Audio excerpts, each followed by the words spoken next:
સ્થાનિક સ્વરાજની ચૂંટણીના પડઘમ વાગી ગયા છે અને ક્યાં કઈ રીતે આ ચૂંટણી લડાઈ હતી અને આગળ કયા સમીકરણો રચાઈ રહ્યા છે આજે આપની સાથે અમે છીએ હું અને સિદ્ધાર્થ અને વિગતવાર અમે વાતચીત કરવાના છીએ। સૌથી પહેલા તો એ જણાવી દઈએ કે મહાનગરપાલિકા કે જ્યાં આગળ સ્થાનિક સ્વરાજનો સંગ્રામ છે કુલ 15 મહાનગરપાલિકા જેની બેઠક છે 1044। જિલ્લા પંચાયતની વાત કરીએ તો 34 છે કુલ અને બેઠક છે 1092। તાલુકા પંચાયતમાં 260 કુલ તાલુકા પંચાયત અને એની બેઠક જાય છે 5271। નગરપાલિકાની વાત કરીએ તો 84 છે અને આ સાથે 2632 બેઠક છે એટલે 11 નગરપાલિકાની ખાલી પડેલી 13 બેઠક પર પણ પેટા ચૂંટણી થવાની છે। કુલ બેઠકો 10,000 થી વધુ છે। અમદાવાદ મહાનગરપાલિકાથી શરૂઆત કરીએ। બિલકુલ તો કુલ બેઠક 192 છેલ્લે જીત મળી હતી ભાજપને 160, કોંગ્રેસને 24 અને અન્યને 8 મળી હતી। જિલ્લા પંચાયત નગરપાલિકા અને તાલુકા પંચાયતની પણ વિગતવાર વાત કરીશું તો કુલ બેઠક જિલ્લા પંચાયતની 30 જેમાંથી ભાજપને 30 મળી હતી, કોંગ્રેસને 4, 34 બેઠક છે। નગરપાલિકાની વાત કરીએ તો ધોળકા, વિરમગામ, બારેજા અને એ બેઠક છેલ્લી જીત ત્રણેયમાં ભાજપને મળી હતી। ભાજપની વાત કરીએ તો ધોળકામાં 21, આ સાથે વિરમગામમાં 22 અને બારેજામાં 20 અને કોંગ્રેસને 10, 14 અને એ રીતે મળી હતી। આ સાથે તાલુકા પંચાયતની વાત કરીએ તો તાલુકા પંચાયત કઈ છે સાણંદ, દેત્રોજ, રામપુરા, દસક્રોઈ, ધંધુકા, ધોળકા, વિરમગામ, બાવડા, માંડલ અને ધોલેરા જેમાં મોટે ભાગે અહીંયા બીજેપી જોવા મળી રહી છે। ફક્ત એક જ કોંગ્રેસના ફાળે છે અને તે છે ધંધુકા તાલુકા પંચાયત। હવે વાત વડોદરા શહેરની કરવી છે તો વડોદરામાં શેની ચૂંટણી યોજાય તેના વિશે વાત કરી રહીએ તો મહાનગરપાલિકા વડોદરા તેમાં જિલ્લા પંચાયતની ચૂંટણી, નગરપાલિકાની ચૂંટણી અને તાલુકા પંચાયતની ચૂંટણી કુલ બેઠકની વાત કરીએ તો 76 કુલ બેઠકો અને છેલ્લે જીત ભાજપને પ્રાપ્ત થઈ હતી। તેમાંથી ભાજપને ફાળે 69 સીટ અને ત્યારબાદ કોંગ્રેસને ફાળે 7 અને અન્યનું ખાતું ન ખુલ્યું હતું। જિલ્લા પંચાયતની ચૂંટણી વિશે વાત કરી લઈએ તો ભાજપને 27 બેઠક પ્રાપ્ત થઈ હતી અને કોંગ્રેસને 7, ભાજપની જીત પ્રાપ્ત થઈ હતી। બીજી તરફ વાત કરીએ નગરપાલિકાની ચૂંટણી વિશે વાત કરી લઈએ તો ડભોઈની વાત કરીએ તો ડભોઈમાં 36 બેઠક કુલ અને છેલ્લે જીત ભાજપની થઈ હતી। ભાજપને ફાળે 20 બેઠકો ગઈ હતી, કોંગ્રેસની 14 જ્યારે અહીંયા અન્યનું ખાતું ખુલ્યું છે તેમાં 2 બેઠકો ગઈ હતી। પાદરાની વાત કરી લઈએ તો પાદરાની 28 કુલ બેઠકો હતી તેમાં ભાજપને જીત પ્રાપ્ત થઈ હતી અને તેની 20 સીટ ગઈ હતી ભાજપને અને કોંગ્રેસ અહીંયા 0 પર ખાતું બંધ કરવું પડ્યું હતું, અન્યને 8 બેઠકો ગઈ હતી। વાઘોડિયા વિશે વાત કરીએ અને તે પહેલા સાવલી વિશે પણ એકવાર વાત કરી લઈએ કે સાવલીની કુલ 24 બેઠકો હતી તેમાં છેલ્લે જીત ભાજપને પ્રાપ્ત થઈ। ભાજપને ફાળે 16 બેઠકો ગઈ હતી, કોંગ્રેસને ફાળે 8 સીટ ગઈ હતી અને ત્યારબાદ અન્યને 0। વાઘોડિયાની વાત કરી લઈએ તો વાઘોડિયાની કુલ 24 બેઠકો હતી અને પ્રથમ વખત ચૂંટણી યોજાશે। હવે વાત કરી લઈએ તાલુકા પંચાયતની ચૂંટણી વિશે। સૌથી પહેલા વાત કરીએ પાદરા વિશે તો કુલ 26 બેઠકો છેલ્લે જીત ભાજપને થઈ હતી અને ભાજપને જીત પ્રાપ્ત થઈ હતી। 15 બેઠકો ભાજપના ફાળે ગઈ હતી, કોંગ્રેસને ફાળે 10 જ્યારે અન્યને 1 ગઈ હતી। ડભોઈની વાત કરી લઈએ ડભોઈની કુલ બેઠક 20 હતી તેમાં છેલ્લી જીત ભાજપની થઈ, 13 સીટ જે છે તે ભાજપના ફાળે ગઈ, 5 કોંગ્રેસને અને 2 અન્યને। કરજણ જોઈએ તો કરજણની 20 કુલ બેઠક હતી તેમાં ભાજપને જીત પ્રાપ્ત થઈ હતી, તેમાં 15 જે બેઠકો છે તે ભાજપની અને 5 બેઠકો કોંગ્રેસની જ્યારે અન્યનું ખાતું અહીંયા ખુલ્યું ન હતું। હવે સાવલીની નજર કરી લઈએ તો સાવલીમાં 22 કુલ બેઠકો તેમાં ભાજપની જીત પ્રાપ્ત થઈ હતી, 17 બેઠકો ભાજપને ગઈ, 4 બેઠકો કોંગ્રેસને ગઈ જ્યારે 1 અન્યને ગઈ હતી। હવે વાત કરીએ શિનોર વિશે તો શિનોરની કુલ 16 બેઠકો ભાજપની છેલ્લે જીત પ્રાપ્ત થઈ હતી, 10 બેઠકો ભાજપની જ્યારે 5 કોંગ્રેસની અને 1 અન્યને ગઈ હતી। વાત કરીએ હવે વડોદરાની તો વડોદરાની કુલ 30 બેઠકો હતી અને તેમાં ભાજપને જીત પ્રાપ્ત થઈ હતી અને 20 બેઠકો જે છે તે ભાજપને ફાળે ગઈ જ્યારે 7 બેઠકો કોંગ્રેસને અને 1 અન્યને। વાઘોડિયા પર નજર કરીએ તો વાઘોડિયાની કુલ જે બેઠકો છે તે 20 છે તેમાં છેલ્લે જીત ભાજપને પ્રાપ્ત થઈ હતી, 18 બેઠકો જે છે તે ભાજપને ફાળે ગઈ, 1 જે છે તે કોંગ્રેસને અને 1 અન્યને ફાળે ગઈ છે। હવે છેલ્લે વાત કરીએ ડેસર વિશે તો ડેસરની કુલ જે બેઠકો છે તે 16 બેઠકો હતી, અનિર્ણિત નિર્ણય હતો, 8 જે બેઠકો છે તે ભાજપને ફાળે ગઈ અને 7 જે છે તો કોંગ્રેસને અને 1 અન્યને ફાળે ગઈ હતી। આ તમામ જે પરિણામો છે તે વડોદરા શહેરના છે। હવે આણંદ જિલ્લાની વાત કરી લઈએ તો આણંદ જિલ્લામાં મહાનગરપાલિકાથી જો શરૂઆત કરીએ તો પ્રથમ વખત ચૂંટણી યોજાવાની છે, એ રસપ્રદ રહેવાની છે। એ સિવાય જિલ્લા પંચાયત અને તાલુકા પંચાયતની વાત કરી લઈએ। જિલ્લા પંચાયતની જે કુલ બેઠકો હતી એ 40 હતી, એમાંથી ભાજપ 35 લઈ ગયું જ્યારે 7 જે કોંગ્રેસ પાસે રહી, અહીંયા અન્યએ ખાતું ખોલાવ્યું ન હતું। અહીંયા જો વાત કરવામાં આવે નગરપાલિકાની તો ઉમરેઠની ટોટલ બેઠક 28 હતી, એમાં છેલ્લે ભાજપની જીત થઈ, ભાજપ 17 બેઠક લઈ ગયું જ્યારે કોંગ્રેસ 7 અને અન્ય 4। એ સિવાય જો વાત કરીએ ખંભાતની તો ખંભાતમાં 36 બેઠક હતી, જેમાંથી અનિર્ણિત રહી. ભાજપ 18 બેઠક લઈ ગયું, કોંગ્રેસ 13 અને અન્યમાં 5. એ સિવાય પેટલાદની વાત કરીએ તો 36 બેઠકો હતી, એમાં ભાજપ જે છે એ જીતી ગયું હતું. ભાજપને 22 સીટ મળી હતી, કોંગ્રેસે 3, જ્યારે અન્યના ફાળે વધારે સીટ ગઈ હતી અને એ ગઈ હતી 11.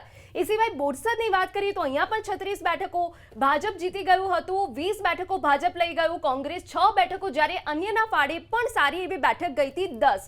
એ સિવાય સોજિત્રાની વાત કરીએ તો બેઠક છે 24 કે જેમાં ભાજપની જીત થઈ હતી, ભાજપ 15 બેઠક લઈ ગયું, કોંગ્રેસ 9 ઉપર જીત મેળવી હતી.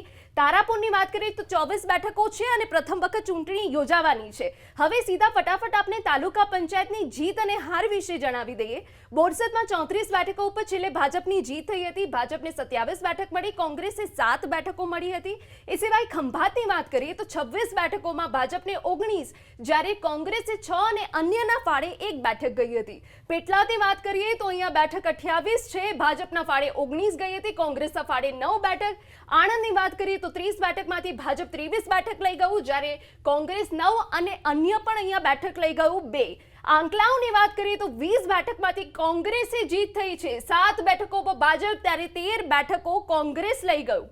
તારાપુરની વાત કરીએ તો 16 બેઠક છે, જેમાં ભાજપ જીતી ગયું, 10 બેઠક ભાજપ લઈ ગયું, જ્યારે કોંગ્રેસ 6 બેઠક લઈ ગયું. સોજિત્રાની વાત કરીએ તો બેઠક છે 16, ભાજપની જીત થઈ અને ભાજપની 12 સીટ આવી, કોંગ્રેસે 3 અને અન્ય 1 સીટ ઉપર વિજયી થયું. હવે વાત કરીએ ઉમરેઠની તો બેઠક છે 22, છેલ્લે જીત ભાજપની થઈ, ભાજપ 13 બેઠક લઈ ગયું, જ્યારે કોંગ્રેસ 9 બેઠક. એટલે કે આ હતું આણંદનું મહાનગરપાલિકાનું સમીકરણ. નડિયાદ મહાનગરપાલિકાની વાત કરીએ, પ્રથમ વખત ચૂંટણી યોજાવા જઈ રહી છે. અહીં 52 બેઠકો છે અને જિલ્લા પંચાયતમાં જોઈએ તો કુલ બેઠક છે એમાંથી 42 બેઠકમાંથી ભાજપે 28 બેઠક પર જીત મેળવી છે, 16 બેઠક પર કોંગ્રેસે જીત મેળવી. નગરપાલિકાની વાત કરીએ, 4 નગરપાલિકા, કપડવંજની 28 બેઠકની વાત કરીએ, 14માં ભાજપે જીત મેળવી, કોંગ્રેસના ફાળે એક પણ બેઠક નહોતી રહી અને અન્યનો અહીં દબદબો જોવા મળ્યો હતો. 14 બેઠક અન્યના ફાળે ગઈ હતી, એટલે જ આ બેઠક અહીં જે કપડવંજ નગરપાલિકાની જે સીટ્સ છે તે અનિર્ણિત રહી હતી. કણજરીની 24 બેઠકોમાંથી 12 બેઠક પર ભાજપે જીત મેળવી, 12 પર કોંગ્રેસે. તો અહીં પણ અનિર્ણિત સ્થિતિ હતી. ઠાસરાની વાત કરીએ 24માંથી 9 બેઠક પર ભાજપે જીત મેળવી, કોંગ્રેસના ફાળે એક પણ બેઠક નહોતી આવી, અન્યના ફાળે 15 બેઠક રહી હતી. કઠલાલની વાત કરીએ જ્યાં 24 બેઠકોમાંથી 15 બેઠક પર ભાજપે જીત મેળવી, કોંગ્રેસના ફાળે એક પણ નહીં, અને 9 બેઠક પર અન્યએ જીત મેળવી હતી. હવે વાત કરીએ તાલુકા પંચાયતની. 9 અહીં તાલુકા પંચાયત, માતરની 20 બેઠકો, જે ગયા વખતની ચૂંટણીની વાત કરીએ તો અનિર્ણિત રહી હતી, કેમ કે ભાજપના ફાળે 10 બેઠક, કોંગ્રેસના ફાળે 9 બેઠક અને અન્યના ફાળે 1 બેઠક રહી હતી. મહુધામાં 18 બેઠકો, જ્યાં ભાજપે જીત મેળવી હતી, ભાજપે 12 બેઠકો જીતીને અહીં જીત હાંસલ કરી હતી, કોંગ્રેસે 6 બેઠકો પર જીત મેળવી હતી, અન્યના ભાગે એક પણ નહીં. મહેમદાબાદની 26 બેઠકો, જ્યાં ભાજપે 20 બેઠક જીતી હતી, કોંગ્રેસે 6. નડિયાદની 22 બેઠકોમાંથી ભાજપે 17 બેઠકો જીતી, કોંગ્રેસના ફાળે 8 બેઠકો અને અન્યના ફાળે 1 બેઠક. ખેડાની વાત કરીએ, 18 બેઠકોમાંથી ભાજપે 12 બેઠક જીતી, કોંગ્રેસે 6 અને અન્યના ફાળે 1 રહી. ઠાસરામાં 22 બેઠકો કુલ, ભાજપે અહીં જીત મેળવી હતી, 16 બેઠક જીતીને અહીં ભાજપે જીત હાંસલ કરી હતી. તો આગળ વાત કરીએ કે જ્યાં 6 બેઠક કોંગ્રેસના ફાળે અને 2 બેઠક અન્યના ફાળે. વસોની વાત કરીએ, 16 બેઠકમાંથી ભાજપે 11 બેઠક જીતી, 5 બેઠક કોંગ્રેસના ફાળે અને અન્યના ફાળે 0. ગળતેશ્વરમાં 18 બેઠક છે કે જ્યાં ભાજપે 10 બેઠક પર જીત મેળવી હતી અને 7 પર કોંગ્રેસે જીત હાંસલ કરી હતી. ફાગવેલની 16 બેઠકો, જે પ્રથમ વખત આ વખતે ચૂંટણી યોજાશે. હવે વાત કરીશું છોટાઉદેપુરની. આ પણ આદિવાસી બેલ્ટ ગણવામાં આવે છે. અહીંયા પણ પાણી અને રસ્તાની સમસ્યા મુખ્ય છે, પરંતુ એ વચ્ચે પણ કોની જીત થઈ છે, કોની પાસે કેટલા આંકડા છે. છોટાઉદેપુર જિલ્લા પંચાયતની વાત કરીએ, કુલ 32 બેઠક. અહીંયા પણ બીજેપી પલડું અહીંયા ભારે રાખતી જોવા મળી રહી છે, કારણ કે અહીંયા 32માંથી 28 પર બીજેપી, કોંગ્રેસ પાસે 4 છે. નગરપાલિકાની વાત કરીએ, બોડેલી નગરપાલિકા છે, પરંતુ અહીંયા એટલે પહેલી વખત અહીંયા ચૂંટણી યોજાવા જઈ રહી છે, પરંતુ બીજેપી કહી રહી છે કે અમે સક્ષમ છીએ અને અમે અહીંયા જીત હાસિલ કરવાના છીએ. હવે તાલુકા પંચાયતની વાત કરીએ તો 7 તાલુકા પંચાયત, છોટાઉદેપુર, જેતપુર પાવી, ક્વાંટ, નસવાડી, સંખેડા, બોડેલી અને કદવાલ નગરપાલિકા છે, તાલુકા પંચાયત છે. તો તાલુકા પંચાયતમાં છોટાઉદેપુરમાં 26માંથી બીજેપીને મળી હતી 20, કોંગ્રેસને 6. જેતપુર પાવી 18 બેઠક, બીજેપી પાસે 17. આ સાથે ક્વાંટની વાત કરીએ તો 26માંથી બીજેપી પાસે 15 અને કોંગ્રેસ પાસે 10 ગઈ હતી અને ફાળે 1 ગઈ હતી. નસવાડીની વાત કરીએ તો કુલ 22 બેઠક, બીજેપી બીજેપીના ફાળે 13 અને કોંગ્રેસના ફાળે 9 ગઈ હતી અને 0 અન્યના ફાળે 1 પણ નહીં ગઈ. સંખેડાની વાત કરીએ તો કુલ 18 બેઠક બીજેપીના ફાળે 14, કોંગ્રેસ પાસે 1 અને અન્યના ફાળે 2 ગઈ હતી. બોડેલીની વાત કરીએ તો 24 બેઠક બીજેપી પાસે ગઈ હતી 18, 8 કોંગ્રેસ પાસે ગઈ હતી અને અન્ય પાસે 1 પણ નહીં. અને કદવાલ સ્કૂલ છે, અહીંયા 16 બેઠક પ્રથમ વખત અહીંયા ચૂંટણી યોજાવા જઈ રહી છે. હવે વાત કરીશું પંચમહાલની. આ વિસ્તાર પણ એટલા માટે મહત્વનો છે કારણ કે આદિવાસી બેલ્ટ અહીંયા આવે છે માટે પણ. અહીંયા વાત કરીએ છેલ્લી ચૂંટણીમાં કોની જીત થઈ હતી. પંચમહાલ જિલ્લા પંચાયતની વાત કરીશું. અહીંયા છેલ્લે કુલ 38 બેઠક છેલ્લે જીત ભાજપની કારણ કે ભાજપના ફાળે 38 માંથી 38 બેઠક ગઈ હતી, કોંગ્રેસ 0, અન્યના ફાળે પણ 0 ગયો હતો. નગરપાલિકાની વાત કરીએ તો 2 નગરપાલિકા અહીંયા છે, ગોધરા અને શહેરા, જ્યાં કુલ બેઠક ગોધરામાં 44 છે, ભાજપના ફાળે ગઈ હતી 18, કોંગ્રેસના ફાળે 1, અન્યના ફાળે 25 ગઈ હતી. એટલે અહીંયા અન્યનો પણ દબદબો છે તેવું કહી શકાય. આ સાથે શહેરાની વાત કરીએ તો કુલ 28 બેઠક અને 28 માંથી ભાજપના ફાળે 20 ગઈ હતી, જ્યારે કે અન્યના ફાળે 4 ગઈ હતી. હવે વાત કરીશું તાલુકા પંચાયતની તો ગોધરા તાલુકા પંચાયતમાં કુલ 32 બેઠક, ભાજપના ફાળે 33, કોંગ્રેસના ફાળે 1. અહીંયા પણ આપ જોઈ શકો છો કે બીજેપી ડબલ ડિજિટમાં છે, જ્યારે કે કોંગ્રેસ સિંગલ ડિજિટમાં છે ને ક્યાંક તો કોંગ્રેસ 0 પર આઉટ થઈ ગઈ હોય તેવું લાગે છે. એટલે ગોધરા, શહેરા, મોરવા હડફ, ઘોઘંબા, જાંબુઘોડા, કાલોલ અને હાલોલમાં બીજેપીનો દબદબો અહીંયા આંકડાની રીતે પણ જોવા મળી રહ્યો છે. એટલે એનો મતલબ એ છે કે ગ્રાઉન્ડ પર બીજેપી અહીંયા ભારે જોવા મળી રહી છે. અને હવે વાત કરવી છે દાહોદ વિશે કે દાહોદમાં શનિ ચૂંટણી યોજાવાની છે. ત્યારે દાહોદની કુલ બેઠકો જોઈ લઈએ તો 50 બેઠક છેલ્લે જીત ભાજપને થઈ હતી અને ભાજપની ફાળે 43 બેઠકો ગઈ હતી, જ્યારે કોંગ્રેસને ફાળે 6 બેઠકો અને અન્યનું ખાતું ખુલ્યું હતું, 1 બેઠક ગઈ હતી. નગરપાલિકા પર નજર કરીએ તો દાહોદની કુલ 36 બેઠકો છેલ્લે જીત ભાજપને પ્રાપ્ત થઈ હતી. ભાજપને ફાળે 31 બેઠકો ગઈ હતી, કોંગ્રેસને ફાળે 5, જ્યારે અન્યનું ખાતું પણ ખુલ્યું ન હતું. તાલુકા પંચાયત પર નજર કરી લઈએ તો દેવગઢ બારિયાની 27 કુલ બેઠક, જેમાં છેલ્લે જીત ભાજપને મળી. 28 બેઠકો ભાજપને ફાળે ગઈ હતી, કોંગ્રેસ અને અન્યનું ખાતું પણ ન ખુલ્યું. દાહોદ પર નજર કરી લઈએ તો દાહોદની કુલ બેઠક હતી 38, જેમાં ભાજપને છેલ્લે જીત પ્રાપ્ત થઈ. ભાજપને ફાળે કુલ 31 બેઠકો ગઈ, જ્યારે કોંગ્રેસને ફાળે 6 બેઠક, અન્યનું ખાતું ખુલ્યું, અન્યને ફાળે 1 બેઠક ગઈ. લીમખેડા પર નજર કરીએ તો લીમખેડાની કુલ 24 બેઠક, જેમાં ભાજપને છેલ્લે જીત પ્રાપ્ત થઈ હતી. 23 બેઠકો ભાજપને ફાળે ગઈ, કોંગ્રેસનું ખાતું ન ખુલ્યું, જ્યારે અન્યને ફાળે 1 બેઠક ગઈ છે. ગરબડાની વાત કરીએ તો ગરબડાની 23 કુલ બેઠક, જેમાં છેલ્લે ભાજપને જીત પ્રાપ્ત થઈ. 17 બેઠકો ભાજપને ફાળે ગઈ, 3 કોંગ્રેસને ફાળે અને 4 અન્યને ફાળે ગઈ.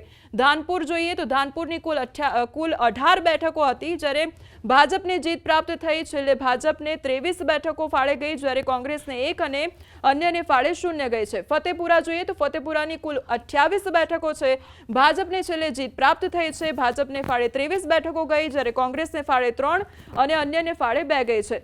હવે નજર કરીએ જાલોદ ઉપર તો જાલોદમાં કુલ બેઠકો 20 છે, છેલ્લે જીત ભાજપની થઈ છે. 26 જે બેઠકો છે તે ભાજપને ફાળે ગઈ છે. 10 બેઠકો કોંગ્રેસને ફાળે, જેને અન્યની વાત કરીએ તો અન્યને 2 બેઠકો ગઈ છે. સંજેલી પર નજર કરીએ તો સંજેલીની કુલ જે બેઠકો છે તે 16 બેઠકો છે, ભાજપને જીત પ્રાપ્ત થઈ છે. 12 બેઠકો ભાજપને ફાળે ગઈ છે, જ્યારે 4 બેઠકો કોંગ્રેસ છે અને અન્યનું ખાતું પણ ન ખુલ્યું. હવે સિંગવડ પર નજર કરીએ તો સિંગવડની કુલ 18 બેઠકો છે, ભાજપને જીત પ્રાપ્ત થઈ છે. ભાજપની બેઠકો ભાજપને ફાળે ગઈ, 2 જ્યારે છે તે કોંગ્રેસને ફાળે અને અન્યનું ખાતું પણ ન ખુલ્યું. સુખસર પર નજર કરીએ તો કુલ 18 બેઠકો છે અને લીંબડીની કુલ 26 બેઠકો છે, જ્યાં પ્રથમ વખત ચૂંટણી યોજાવાની છે. હવે આગળ વધીએ અને વાત કરીએ મહીસાગર જિલ્લાની તો મહીસાગર જિલ્લામાં કુલ બેઠક 28, છેલ્લે ભાજપે 22 બેઠક પર જીત મેળવી હતી અને કોંગ્રેસે 6 બેઠક પર જીત મેળવી હતી. નગરપાલિકા અહીં નથી, પરંતુ તાલુકા પંચાયતની વાત કરીએ લુણાવાડામાં 22 બેઠકોમાંથી ભાજપે 18 બેઠકો પર જીત મેળવી, કોંગ્રેસના ફાળે 6 બેઠક રહી, અન્યનું ખાતું પણ અહીં ખુલ્યું હતું. 2 બેઠક પર અન્યના ફાળે 2 બેઠકો ગઈ હતી. કડાણાની વાત કરીએ 20 બેઠકમાંથી ભાજપના ફાળે 12, કોંગ્રેસને ફાળે 8 અને અન્યમાં 0 છે. ખાનપુરની વાત કરીએ 28 બેઠકમાંથી ભાજપે 11 બેઠક પર જીત મેળવી, કોંગ્રેસે 3 બેઠક પર જીત મેળવી અને અન્યના ફાળે 2 બેઠકો આવી. સંતરામપુરની વાત કરીએ તો 24માંથી ભાજપે 21 બેઠક પર જીત મેળવી, કોંગ્રેસે 7 બેઠક પર જીત મેળવી છે. બાલાસિનોરની વાત કરીએ 18માંથી ભાજપે અહીં 12 બેઠકો પર જીત હાંસલ કરી છે, તો કોંગ્રેસના ફાળે 6 બેઠક રહી છે. વીરપુરની વાત કરીએ 18માંથી ભાજપના ફાળે 13 અને કોંગ્રેસના ફાળે 4 બેઠક રહી. એકે પણ અન્ય અન્ય તરફથી એકે પણ ખાતું અહીં ખોલાવ્યું હતું. કોઠંબાની વાત કરીએ કે જ્યાં 28 બેઠકો છે, પરંતુ અહીં પ્રથમ વખત ચૂંટણી યોજાશે. ગોધરમાં પણ એ જ પ્રકારની સ્થિતિ, 26 બેઠકોમાં પ્રથમ વખત ચૂંટણી યોજાશે.